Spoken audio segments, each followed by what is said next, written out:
Bismillahirrahmanirrahim. Ata-enenin balanın terbiyesine kılgan en çoğun salımı bul.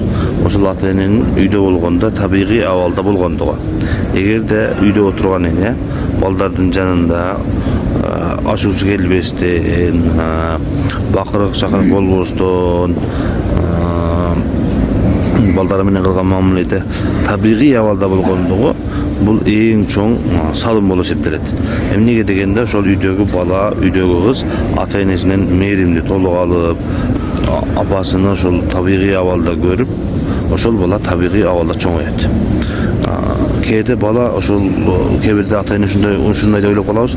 Эртең кечке чейин балдарды ал курста, бул курста окутуп, өзү ата эне эртең кечке чейин кечке көчөдө жүрүп, табигый абалда болбостон кеч үйүнө келгенде баласынын жанында ачуусу келип, табигый абалда отура албайт дагы ошол балага негизги болгон азыкты бере албай калат. Анан ошол балдардын адеп аклагында, жүрүм турумунда туура эмес нерселер келип чыгат. Ошондуктан үйдө отурган апа, сиз эч качан кыжырат болбоңуз, кайгырбаңыз, өзүңүздү эч качан пас сезбеңиз. Мен эч нерсе кылбай калдым деп, балким сиз балаңыздын адеп аклагына чоң салым кылып жатасыз. Алла таала ар бир ата энеге өзүнүн баласын, кызын жакшы тарбиялаганга насип кылсын.